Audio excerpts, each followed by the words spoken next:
Hi,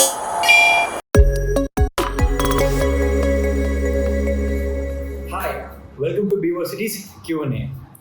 So we have 33,000 followers on the Instagram, and we lately gave up this question to our followers.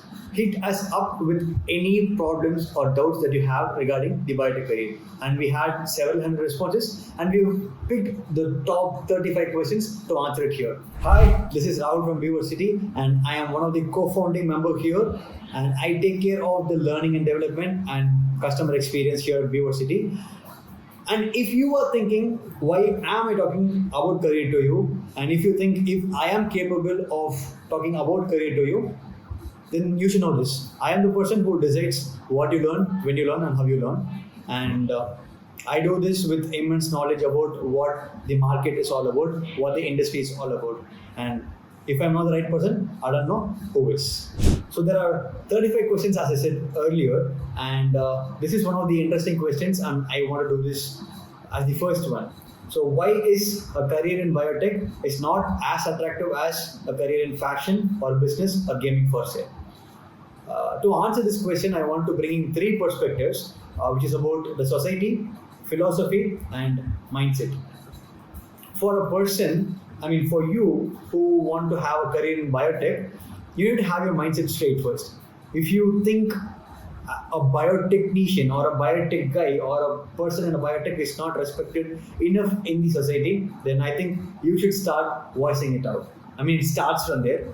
And if you ask why it is not as glamorous as having a career in gaming or fashion, the first thing is because people do not have enough knowledge or people do not have enough education about what this industry is all about. Say for a common man, from the very instance when they wake up in the morning, let's say 6 a.m. and let's say he is going to go to the bed by 11 p.m. the night, almost the 14, 15 hours through the day, everything that they do in the day, it has some kind of interaction with the biofield or biosciences or something.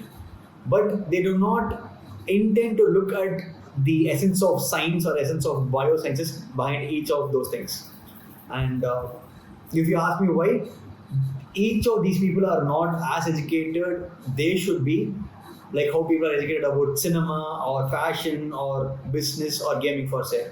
So the first place, it should start from educating them. And as a mindset, look at the problems that you will be solving if you're a biotech student or if you're a person who has a career in biotech. And for a person who is solving greater issues or greater problems, I don't think these glamorous terms will make a hay anymore, right? So the mindset that you will have to come here or you will be already in your field is to solve bigger problems in your life or the problems that you've seen in your life. In that case, I don't think I should be taking any more time to answer this question. So it's about the mindset that you want to approach your career with, and is the society how it has educated itself all this while. So that's why maybe it is not seen as glamorous as it is, but it is more hot or it looks more sexier than having a career in fashion or business or gaming per se. But it might look glamorous or sexier for a person who understands what the field of biotech is all about. So if you have a person who understands you, who is also in the field of biotech, win-win. So going further, let's look at the second question. What is job requirement in biotech and the minimum average salary when you start your career? So this is another typical question which 99.89% of the biotech people ask who are in their bachelors predominantly. So there are a few things that you need to get straight in your mind. So when you start a career, you cannot directly climb to level 10 or you cannot directly climb to level 15. So you need to start somewhere. And that's why, when someone is going from the academy to the university, they are called a fresher. And obviously, the fresher pay for anyone in biotech is a bit lesser than someone who is a fresher in the tech industry. But it is not a way lesser. The average base pay salary starts with 18 to 20,000 nowadays, and there are also fresher jobs which pays you nearly somewhere around 35 to 40,000 rupees on an average. And but if you ask me what are the skills that are required, what kind of jobs are these, and we have a lot of questions related to that, and we'll be looking at there. But to put it in a very precise way, there are a lot of jobs which pay you from an average of minimum to 15 to 80,000 to a maximum of 30 to 40,000 rupees for a fresher in the biotech career. So the question 3 says, what after MSc except competitive exams? Okay, let me be brutally honest with you guys. So I did a bachelor's in genetic engineering, and we were, our batch was of 160 students, and most of them are doing their PhDs as of now. But why am I telling this right now? If you're done with your MSc, one way to get going further is trying to get a PhD somewhere, because minimum of 3 and maximum of 5 to 6 years will get covered in the time, and meanwhile you'll be able to figure out what you want to do actually in your life. Let's say you're spending 3.5, 4 years. I mean, eventually you're paid as well when you're doing your PhD, and the payment is also equivalent to the fresher pay when you actually start. I mean, actually more than a fresher pay when you're doing a PhD. And think about doing a PhD abroad. You will be earning a minimum ₹1,00,000 if you're doing a PhD abroad. In that case, that's a different scenario. But to answer straight, what after MSc, there are 2 different ways where you can approach. Either you can go for a job in an industry.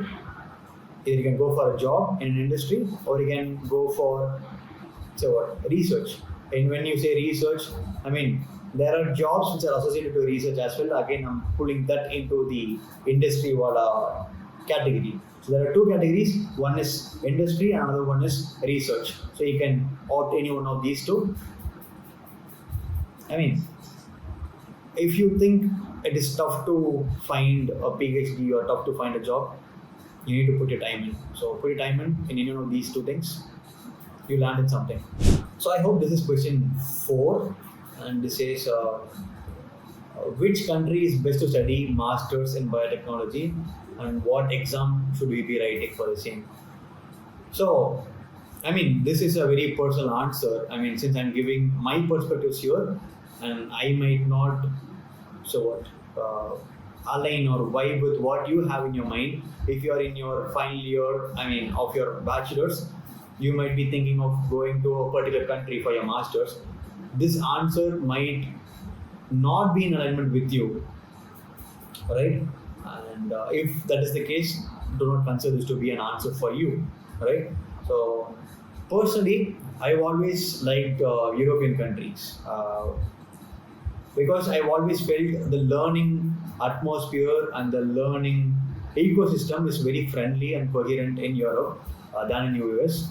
But why do I feel that is, I have been to Europe and I've been to places where research happens, but I've not been to US. But based on the comment that I get from people about how US is and what the culture that is there, US is not my kind of a place based on people's perspective and the information that I have from people. So, US and Europe are not just the 2 countries where you can do your masters. There are a lot of countries. There is Singapore, there is Malaysia, there is Japan, and I've not heard a lot of people going to China to do their masters, but predominantly from the place where I come from, there are a lot of people in Singapore, Malaysia, Taiwan, Japan, European countries, and as well as US predominantly, mostly. And I like doing research or work or masters in the Europe because, as I said, the learning ecosystem and how the whole system is built there.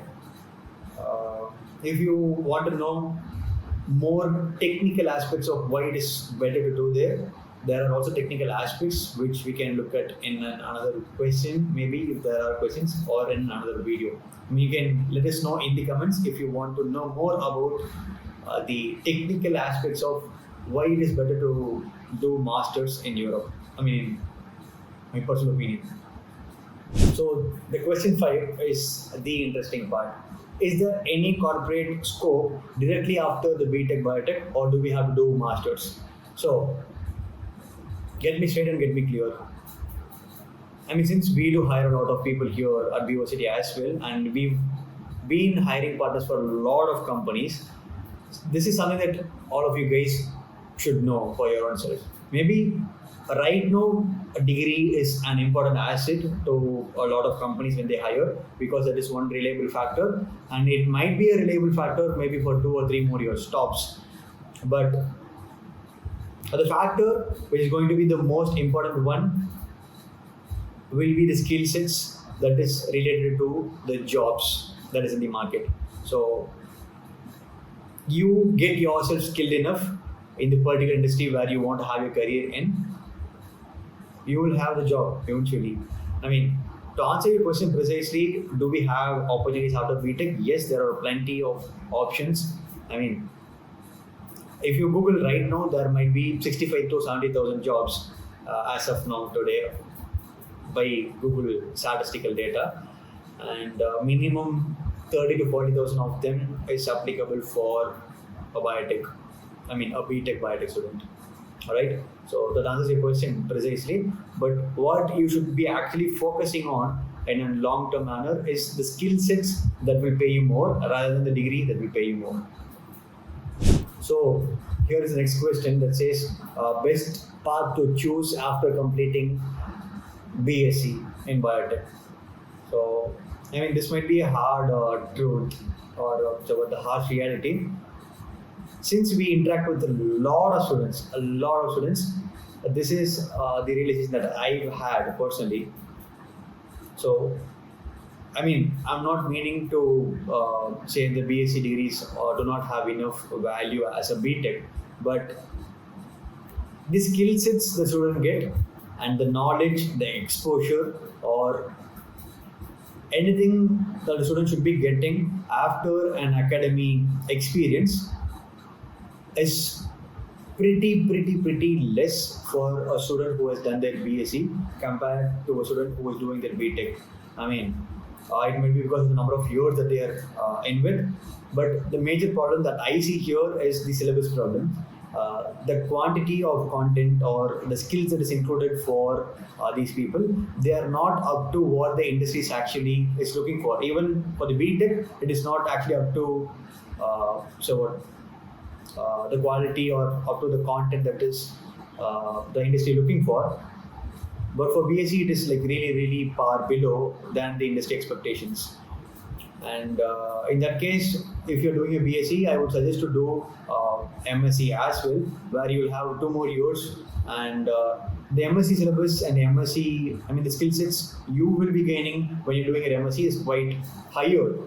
I mean, and eventually you will find more of opportunities when you are doing your MSc, and your knowledge goes up, skills goes up, exposure goes up, and eventually you get to place yourself as a better deserving individual for a better career, right? So this might be a harsh truth or hard reality, but that's how it is. People who are doing your BScs, it's better to do your masters. So the next question says how to prepare for biotech placements, and to put it in a very plain manner, the key factors that you should be focusing when you want to go for placements is the skill sets. Let's say you are applying for a job that is predominantly in the field of bioinformatics, then eventually your profile should be stronger in the tools that are related to the particular job requirement. Or let's say your profile is more oriented towards the wet lab skills or experimentation skills in the wet lab, and you should be focusing more into the jobs that are requiring the skills such as pipetting or setting up a reaction, starting from a PCR to handling cell lines and something like that, right? So what I'm trying to tell here is what you have as a skill and what is the industry requirement. You should try to compare these two, or you should try to leverage what is your skill set basically. And I mean, I'm not sure if biotech placements has these standard schematic format where you'll have to do your what is it called aptitude, and then do this communication test, and then come to this critical coding part or whatever. But what I would say is, look at what industry requirement is and skill yourself enough for the same. Or if you have certain skills, try to leverage the same and try to find a job for the same skill sets. So the next question, it says, is it better to pursue masters or to get a job? I mean, it's a very personal question, man, or a girl. I mean, whoever asked this question. If you want money so badly, if you want to get to a job, or in the other perspective, if you want to go to a job because that's what feels like your calling, then get a job. But if you feel like doing a master's, then do masters. But if you think that you are very confused to do what, because of what might be your future, if in case you're thinking that you do your masters and come back so that you get paid more. I mean, if that's the case, this is an alternate scenario that I want to give you. So let's say there are two people, and one is trying to do masters after their bachelors, and another is coming into the industry. And this person who is doing his masters or her masters will be coming into the job. Let's say if they're coming into the job after, let's say, 2 years, and eventually they'll be landing up at say what, 40,000 or 50,000 rupees in that scale. But let's say if you are coming into the job after your bachelor's, and you will be at the pay scale of 25 to 30,000 initially the first year, and eventually after the end of 2 years, eventually you will be scaling up to 38, 40 or 45,000, and where eventually you will be earning the same salary as the person who is doing their masters after 2 years. If this is the question that is in your mind, that if I'm doing my masters, will I be getting paid more? I mean, there are chances, yes, but you can still keep yourself updated, upskill yourself as the industry requirement, and upskill yourself as the industry requirement goes up. Meaning you'll be able to meet up what the master student is making by time. Yeah. So we were able to see a few, and let's consider this video to be the part one of understanding the biotech career.